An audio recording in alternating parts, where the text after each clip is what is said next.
I watched Doctor Who Lux, and I have some thoughts. Hey guys, welcome to my video. We are now at the second episode of Season 15 of Doctor Who, Lux. We start off with the cinema enjoying movies when Mr. Ring-a-Ding starts playing. Then Mr. Ring-a-Ding pops out of the screen after getting moonlight on him and attacks the viewers. We then get the opening intro. After some nice chemistry with Belinda and the Doctor, they go to 1952. After discovering an empty theater, they ask a woman at a diner. She explains that her own son went missing and didn't come out of that theater. The bartender Logan explains that the theater plays every night to an empty house, because Reggie the projectionist is still in here. Ooh, it's getting interesting. So the Doctor and Ruby investigate and find Mr. Ring-a-Ding. They stand in awe at him, but the Doctor finds it odd that he keeps saying, "Don't make me laugh." And he asks Mr. Ring-a-Ding why he can't laugh. So we hear this. Mr. Ring-a-Ding starts to attack them, but the projectionist Reggie helps them. Because I'm Mr. Ring-a-Ding, I make your heart. I find the scene hilarious. I'll getcha, I'm Mr. Ring. Reggie explains that Mr. Ring-a-Ding brought his wife to life through his old reels of her. This caused Reggie to help him. We find out that Mr. Ring-a-Ding is the god of light known as Lux. And then they find the missing people on the film reels. Then Mr. Ring-a-Ding puts them inside a film and they become animated. They realize that if they get scared, they'll become less animated, so the Doctor confesses to Belinda that Gallifrey is gone. They then start flipping through the frames until they get out.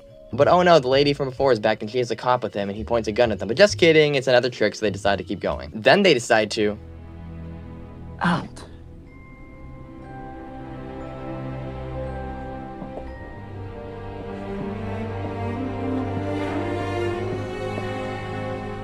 Can you stop looking at me like that? They quite literally break the fourth wall and jump out of a TV and meet fans watching the show. And they tell the Doctor that he's in a show himself. But just kidding, they're actually fake, and then they tell the Doctor they love him and they send him out to continue. So they find out that Lux never goes outside because the light would be too much for him. So he sucks up the Doctor and drains his energy so he can become 3D. Belinda finds Reggie and begs him for help. Reggie then sees a vision of his wife and decides to help.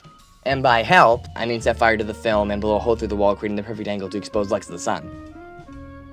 Lux becomes pure light and vanishes. Then the missing people come back and the mom is reunited with her son. After the Doctor and Belinda leave, we see Mrs. Flood being mysterious again. My guess is that Mrs. Flood is going to be the villain of the season, especially since we know that she's going to appear in other episodes. Then we see the fake fan survived somehow, and that's it. So what are the positives of this? First of all, the aesthetic is amazing. I love the 50s feel, and I really love looking at the old classic film reels. It literally feels like I'm in the 50s. The Doctor and Belinda get good characterization. I find it interesting that the putting on the clothes scene is the exact same as Devil's Cord, keeping the Doctor's manipulative tactics from last episode. It also shows consistency in From Wild Blue Yonder, in which the Doctor is too coaxed to investigate and doesn't want to just leave. The episode is also quite fun. I especially love the moment where the giggle appears and we realize, oh crap, and it's like this big moment. The scene with the Doctor and Mrs. Lowenstein is a very great scene. It's very heartfelt. Same with the one with Reggie. The acting was also very spectacular. I don't just mean Ncuti Gatwa. I mean, every actor is giving their all, especially Alan Cumming as Mr. Ring-a-Ding. He's just so fun in the role, you can tell he's just having a blast. I also really like the way they addressed prejudice in this episode. It got the point across without being too preachy. I love the Scooby-Doo vibe of this episode. It has a very classic Scooby-Doo feel. Especially the scene where the Doctor and Belinda become animated. It's so classic. No joke, I actually used to watch Scooby-Doo on this very DVD, and I used to watch it on repeat, so it was very nostalgic to see. Now, how about the negatives? Luckily, there aren't a lot, because I actually really do like this episode. However, there is one minor problem and two other major problems that I have to discuss. For starters, we didn't really get enough of Mr. Ring-a-Ding. Once the Doctor and Belinda become framed, we don't really see Lux until the climax. He could have been incorporated better. For example, Alan Cumming could have played the cop, and after the Doctor points out the trick, Lux reveals himself. I also heard somebody suggest that maybe Belinda could fight like film apparitions similar to Reggie's wife. I think that would be a decent idea. Second is the scene with the fans. It goes on for just a bit too long, but I think the biggest problem is that the fans are way too stereotypical.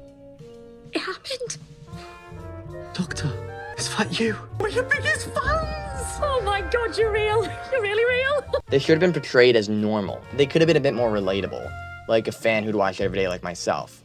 Please hire me, BBC. The scene where they mentioned their favorite episode could have also been more interesting. Maybe somebody could have said, oh, mine's Heaven Sent, or Midnight, or Human Nature, or Vincent and the Doctor. Not to mention Russell's best work, Love and Monsters. Lastly, the soundtrack, while being nice, had two odd moments. Using Amy's theme when Belinda talks about her family, then Madman in a Box playing during the fans scene. I suppose it works because they're meeting their idol, literally the madman with the box. But I don't know, Murray could have added in some interesting soundtracks. Like, that's the reason we love Murray Gold. The amount of soundtracks Murray Gold gives to his episodes create like such a good aesthetic that makes moments so memorable. Like Shepherd's Boy and Heaven Sent.